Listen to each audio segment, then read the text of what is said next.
Assalamualaikum warahmatullahi wabarakatuh. Kami dari kelompok 5 dengan materi sampling audit dalam pengujian pengendalian, di mana kelompok kami terdiri dari Muhammad Alhan Rinaldi M. Adam, Rizky Hardin, Muhammad Rizkian V. Mustafa, Abdul Samad Abdullah, dan Yusdiru Matumia, M. Fajar Kahar, dan Isa Arif Bermawi. Untuk materi pertama, saya serahkan kepada Muhammad Alhan Rinaldi untuk menjelaskan materinya. Baik, terima kasih atas moderator telah memberikan saya kesempatan untuk menjelaskan. Saya akan menjelaskan terkait dengan definisi audit sampling. Menurut Sukrisno Agoes dalam konteks audit, definisi audit sampling adalah penerapan prosedur audit pada kurang dari 100% item dalam populasi yang relevan sehingga setiap unit sampel dapat dipilih. Ketidakyakinan dalam suatu saldo akun atau kelompok transaksi dengan tujuan untuk menilai beberapa karakteristik saldo akun atau kelompok transaksi tersebut.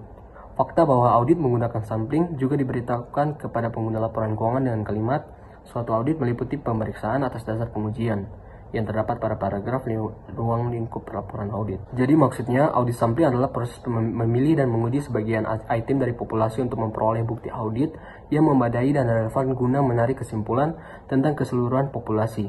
Proses ini dilakukan karena memeriksa seluruh populasi seringkali tidak praktis atau tidak efisien dari segi biaya dan waktu. Baik, selanjutnya saya akan menjelaskan terkait tujuan audit sampling. Selain definisi, ada juga tujuan audit sampling. Yang pertama, mengumpulkan bukti audit yang memadai dan relevan secara efisien. Yang kedua, membuat kesimpulan yang dapat diterapkan pada keseluruhan populasi berdasarkan pengujian terhadap sebagian item. Yang ketiga, mengurangi jumlah pekerjaan audit tanpa mengurangi kualitas hasil audit. Yang keempat, memungkinkan auditor untuk membuat kesimpulan yang dapat diandalkan tentang keseluruhan populasi berdasarkan pengujian sebagian kecil item dalam populasi tersebut. Yang kelima, mengidentifikasi dan mengevaluasi pengendalian internal dalam pengujian pengendalian. Sampling audit digunakan untuk mengevaluasi efektivitas pengendalian internal. Ini membantu auditor menentukan apakah pengendalian internal berfungsi dengan baik dalam mendeteksi dan mencegah kesalahan atau kecurangan. Jadi maksud dari beberapa tujuan tersebut adalah untuk meningkatkan efisiensi proses audit dengan mengurangi jumlah item yang perlu diuji. Menguji seluruh populasi mungkin tidak praktis karena keterbatasan waktu dan sumber daya. Dengan memilih beberapa sampel yang representatif, auditor dapat mencapai hasil yang memadai dengan cara yang lebih efisien. Nah, audit sampling juga memungkinkan auditor mengumpulkan bukti yang cukup dan tepat guna untuk menarik kesimpulan yang valid tentang keseluruhan populasi. Meskipun hanya sebagian item yang diuji, hasil pengujian dapat memberikan indikasi yang dapat diandalkan tentang kondisi keseluruhan populasi. Oke, baik. Berikutnya yaitu langkah-langkah audit sampling, di mana ada 5 poin. Yang pertama, menentukan tujuan pengujian, yaitu auditor atau peneliti menetapkan apa yang ingin dicapai melalui pengujian pengendalian. Yang kedua, mendefinisikan populasi, di mana peneliti menentukan populasi yang akan diuji. Yang ketiga, menentukan ukuran sampel. Auditor atau peneliti memutuskan beberapa banyak item yang akan diuji berdasarkan tingkat materialitas dan risiko audit. Yang keempat, melakukan pengujian, di mana auditor melaksanakan prosedur audit pada item yang akan dipilih. Yang kelima, mengevaluasi hasil sampel, di mana peneliti menilai hasil pengujian untuk menentukan apakah pengendalian berfungsi sebagaimana mestinya. Berikutnya yaitu dokumentasi, di mana peneliti atau auditor harus mendokumentasikan semua langkah yang akan diambil dalam proses sampling, termasuk metode yang digunakan untuk memilih sampel, ukuran sampel, dan hasil penelitian.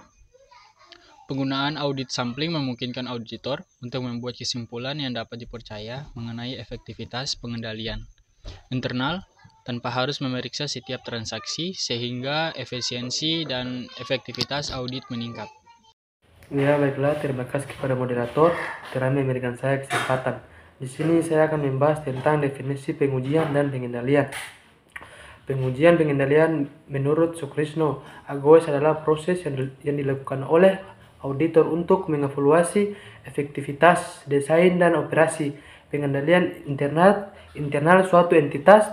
Tujuan utama dari pengujian ini adalah memastikan bahwa pengendalian internal berfungsi sebagai mestinya.